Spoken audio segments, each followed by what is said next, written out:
Hello students, welcome to the physics research centre 2.0। और आज के इस वीडियो में हम बात करेंगे ताप एवं उष्मीय प्रसार, ठीक ना, temperature and thermal expansion. Video आने में थोड़ा सा लेट हो गया है क्योंकि कुछ प्रॉब्लम्स थे।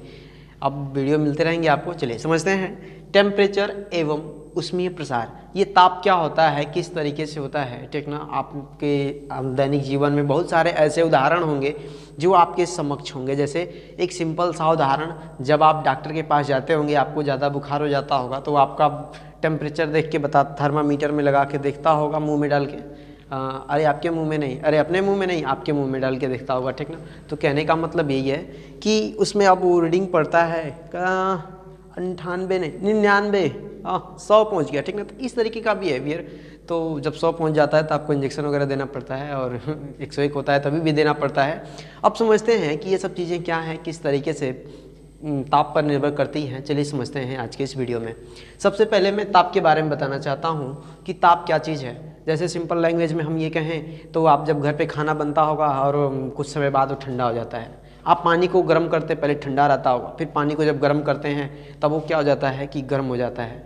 तो ये सब गुण है। सबसे पहले ताप की डिफिनीशन ये है कि ताप किसी वस्तु का वह भौतिक गुण है, भौतिक किसी भी वस्तु का, जैसे ठोस, द्रव या गैस। क्योंकि वस्तुएं तो तीनों अवस्थाओं में होती हैं, ठोस, द्रव तीनों और गैस, ठीक है, तीनों का वह भौतिक गुण है जो उष्मीय ऊर्जा के प्रवाह की दर को या प्रवाह को बताता है, ठीक ना। उसकी प्रवाह की दिशा की दर है उष्मीय ऊर्जा, थर्मल एनर्जी, उष्मीय ऊर्जा, ठीक ना, थर्मल एनर्जी, थर्मल एनर्जी, ठीक ना। चलिए, आई होप ये समझ में आ गया होगा कि ताप जो है किसी भी वस्तु के, ठीक ना, उष्मीय ऊर्जा के प्रवाह की दिशा को निर्धारित करता है। अब जो ताप को मापने की जो यंत्र होगा, ठीक ना, उसे हम कहते हैं तापमापी, थर्मोमीटर। सिंपल भाषा में, साधारण भाषा में हम उसे थर्मामीटर भी कहते हैं। अब हम उसके पैमानों और कुछ पद्धतियों के बारे में कुछ चर्चाएं करेंगे। उससे पहले हम थोड़ी सी बात उसके स्ट्रक्चर, उसके संरचना पर कर लेते हैं कि किस तरीके से जो तापमापी होता है। ये एक तरीके का उसका सिंपल सा स्ट्रक्चर है। आपको हूबहू उसके जैसा तो नहीं मिलेगा, लेकिन कुछ ऐसा प्रयास किए हैं कि मिल जाए, ठीक ना। चलिए, ये देखिए, एक तरीका का ये कांच का दीवार होती है, मोटी कांच की दीवार होती है। इसके बीच में एक केश नली लगाई जाती है। केश नली मतलब बहुत ही पतली सी, ठीक ना, नली होती है जिसमें पारा भर दिया जाता है। अब यहाँ पर पारा भरने के बाद बीच में, अच्छा, इसमें पारा ही क्यों भरा जाता है? पारा भरने का कारण ये होता है कि ये पारा जो होता है कांच की दीवार में चिपकता नहीं है। ये आसंजक बल है। आपको सरफेस टेंशन में ये चीज़ हम बता चुके हैं, ठीक ना। चलिए, अब यहाँ पे आसंजक बल के कारण नहीं चिपकता है, इसलिए पारा का उपयोग किया जाता है। दूसरा चीज़, पारा का जो गलनांक होता है 39 डिग्री सेल्सियस होता है, और इसका जो क्वथनांक होता है 357 डिग्री सेल्सियस होता है। इसलिए इसको हम साधारण से, ठीक ना, सिंपल तरीके से इसके बीच में कोई भी टेम्परेचर को हम मेजर कर सकते हैं, माप सकते हैं, इसलिए पारा का उपयोग किया जाता है। दूसरी बात, ये चमकदार होता है, तो ये भी कारण है। अब समझते हैं कि इसमें कई पॉइंट्स को इंक्लूड किया जाता है। जैसे इसका एक नीचे वाला, सबसे जो निचला पॉइंट होता है उसे अधोबिंदु कहते हैं, ठीक ना। अधोबिंदु मतलब लोअर पॉइंट, ठीक ना। ये जो लोअर पॉइंट होता है उसके हिमांक को दर्शाता है। हिमांक क्या है? तो किसी वस्तु का वह वायुमंडलीय ताप एवं दाब, ठीक ना, जिस पर कोई वस्तु ठोस अवस्था से, ठीक ना, द्रव अवस्था से ठोस अवस्था में बदल जाती है, तो उसे हम हिमांक कहते हैं, ठीक ना। तो अब ये इसका फ्रीजिंग पॉइंट है, अर्थात अगर यहाँ तक पारा रहता तो वस्तु का टेम्परेचर बहुत ही कम रहता है। तो ये इसका अधोबिंदु हो गया। इसका जो सबसे ऊपर वाला पॉइंट होता है इसे हम कहते हैं ऊर्ध्वबिंदु, ठीक ना, अपर पॉइंट। इसके क्वथनांक को दर्शाता है बॉइलिंग। जैसे पानी जिस टेम्परेचर पर उबलने लगता है, जिस ताप पर उबलने लगता है, उसे क्वथनांक कहते हैं। ये हाथ आपके शरीर का बीपी मत समझ लीजिएगा, बीपी का मतलब है बॉइलिंग पॉइंट, ठीक ना। अर्थात जिस ताप, मानक ताप एवं दाब पर कोई भी वस्तु, ठीक ना, द्रव अवस्था से गैस अवस्था में बदलना शुरू हो जाती है, उसे क्वथनांक कहते हैं, ठीक ना। ये जो तापमापी का सबसे ऊपरी वाला सिरा होता है इसे ऊर्ध्वबिंदु कहते हैं, ठीक ना, अपर पॉइंट। और इसके बीच में जिसमें ये पारा भरा होता है उसे कहते हैं केश नली। हालांकि ये पतली है इसलिए इसका नाम दे दिया गया है पतली केश नली। और इसमें एक स्केल बना लिया जाता है, ठीक ना। ये स्केल वही है, ठीक ना, जो कि यहाँ पर हमने प्रयोग किया है पारे में 39 डिग्री सेल्सियस, इसका 357। यहाँ पे डिग्री सेल्सियस, ये सब चीज़ें क्या हैं, ठीक ना। तो यही पैमाना है। अब यहाँ पर ये पारे की लकीर है, अब इसको कहीं पर रखा गया है। अब ये पारे की जो लकीर है ये दर्शा रहा है कि मतलब इसका टेम्परेचर इतना बढ़ चुका है, ठीक ना। अब यहाँ पे ये 5 पतला कांच का बल्ब है, ठीक ना। कांच का बल्ब कहने का मतलब जो कांच की दीवार होती है, नीचे लाकर उसको हल्का सा संकीर्ण कर दिया जाता है। संकीर्ण करने का मतलब थोड़ा सा इस तरीके से रहता है, तो उसमें जो टेम्परेचर रहता है उसे मेजर करने में आसानी होती है।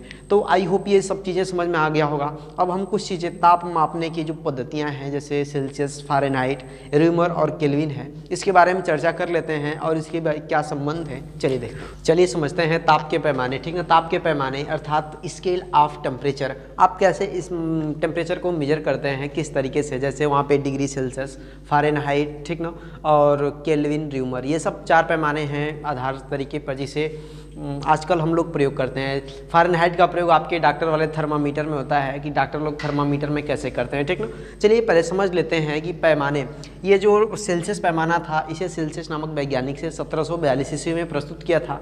और इसकी विशेषता ये थी कि उन्होंने जल का जो फ्रीजिंग पॉइंट था, अर्थात जिस तापमान पर जो जल था जमकर बर्फ़ बन जाता था, ठीक ना, उस तापमान को उन्होंने हिमांक नाम दिया और उसे 0 डिग्री सेल्सियस नोट किया, ठीक ना। और नोट करने के बाद जब टेम्परेचर, जल का जो तापमान जब उबलने लगा, ठीक ना, जिस तापमान पर उबलने लगा उन्होंने उसको नाम दिया 100 डिग्री सेल्सियस।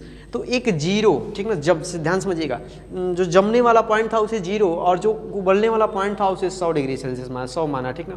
और इनके बीच उन्होंने जो स्केल अपनी बनाया उसे 100 बराबर भागों में बांट दिया, ठीक ना। और जब 100 बराबर भागों में बांट दिया तब उन्होंने उस पैमाने का नाम दिया सेल्सियस पैमाना, ठीक ना। इसका पुराना नाम सेंटीग्रेड पैमाना भी है, ठीक ना। अब समझिएगा, अब उसमें जो प्रत्येक भाग था ना पैमाने का, वो 1 डिग्री सेल्सियस को दर्शाता था और उसी का प्रयोग आजकल हम लोग करते हैं कि जल का जो क्वथनांक होता है 100 डिग्री सेल्सियस होता है, जल का हिमांक जो होता है 0 डिग्री सेल्सियस होता है। इस तरह के अभी अपने पारे को देखा, उसका जो गलनांक था 37 डिग्री सेल्सियस था, उसका जो क्वथनांक था 357 डिग्री सेल्सियस था।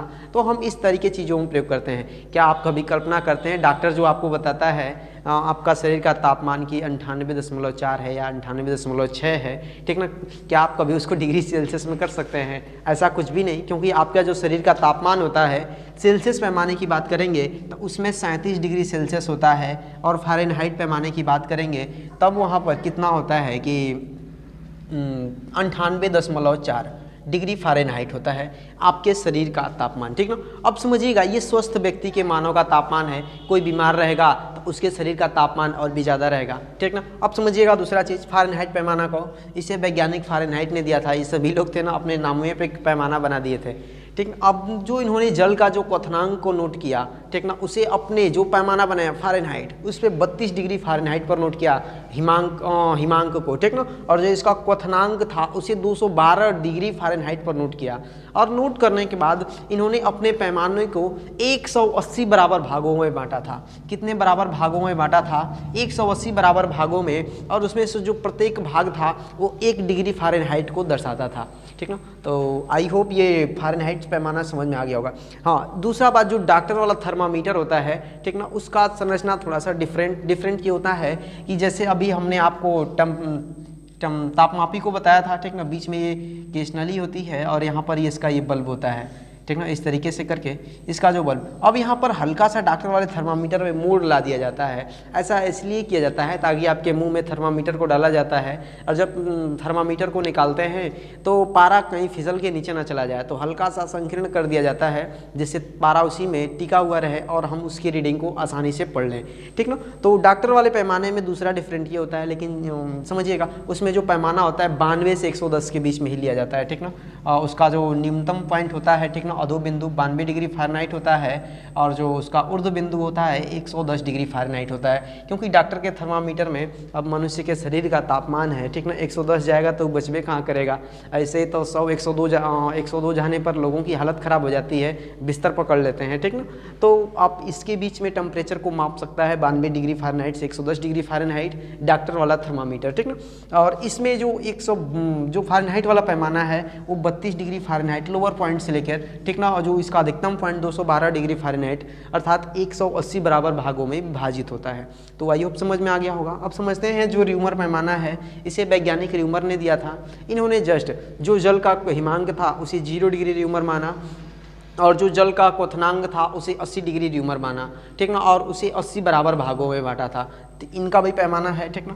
अब समझिएगा, इन्होंने लोग जितने जितने भागों में बांटा था, इन्होंने जब फार्मूला संबंध बताएंगे तो उसी का प्रयोग करते हैं ताकि उसके बीच में संबंध एक स्थापित हो सके, ठीक ना। जो केल्विन पैमाना था ये सबसे सटीक पैमाना था। सटीक पैमाना कहने का मतलब ये माइनस में 273 डिग्री को माप सकता है, ठीक। अरे माइनस में 273 केल्विन तापमान को भी माप सकता है, ठीक ना। अब ये क्या होता है कि ये माइनस जो 273 डिग्री टेम्परेचर है, ठीक ना, इसे परम ताप भी कहते हैं। और परम ताप कहने के साथ साथ ये जो केल्विन पैमाना होता है, ठीक ना, इसे परम पैमाना भी कहते हैं। इसे परम पैमाना भी कहते हैं। ऐसा इसलिए क्योंकि कुछ दुनिया के कुछ ऐसे भी देश हैं जहाँ पर टेम्परेचर माइनस में भी रहता है, तो वहाँ का टेम्परेचर, वहाँ का तापमान मापने के लिए हम इस पैमाने का प्रयोग करते हैं। आप याद रखिएगा, परम ताप जो होता है माइनस 273 डिग्री को कहा जाता है केल्विन में, ठीक, 273 डिग्री।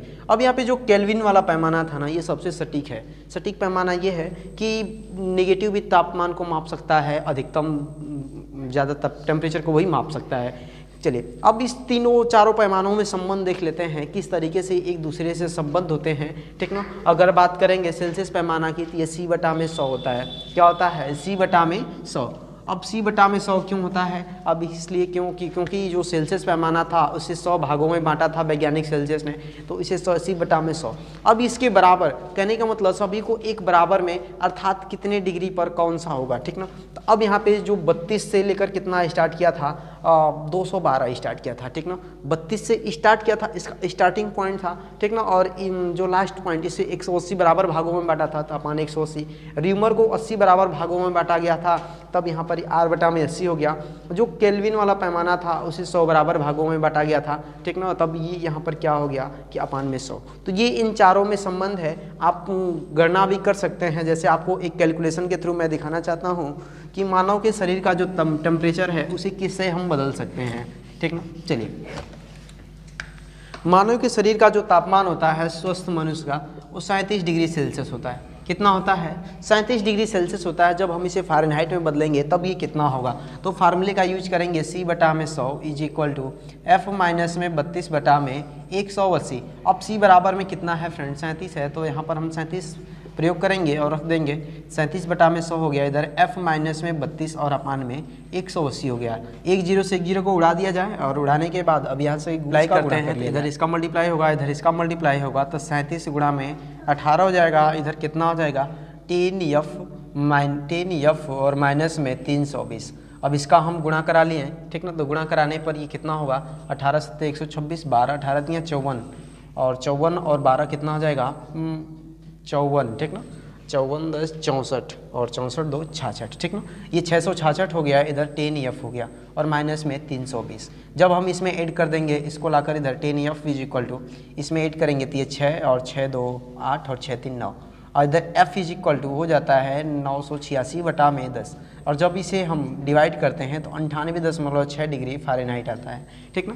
तो अर्थात जब सेल्सियस पैमाने की बात करेंगे तब सेल्सियस में तापमान का जो पैमाना आता है 37 डिग्री सेल्सियस होता है हम लोगों के शरीर का तापमान, और जब इसे फ़ारेनहाइट में कैलकुलेट करते हैं तो 98.6 डिग्री फ़ारेनहाइट होता है, ठीक ना। तो इस तरीके से आप किसी भी में बदल सकते हैं, र्यूमर में भी बदलिए और केल्विन में भी बदलिएगा, ठीक ना। और बदल कर ट्राई करिएगा, क्या आप भी कर लेते हैं? बहुत सिंपल है, ठीक ना। अब जो पार्ट 2 में हम इसकी बात करेंगे, थर्मल एक्सपेंशन या फिर ऊष्मीय प्रसार, ठीक ना। ऊष्मा के कारण ठोस में, द्रव में और गैस में किस प्रकार से प्रसार होता है, ठीक ना, उस प्रसार को समझेंगे। आई होप वीडियो समझ में आया होगा। मिलते हैं किसी नेक्स्ट वीडियो में। जय हिंद।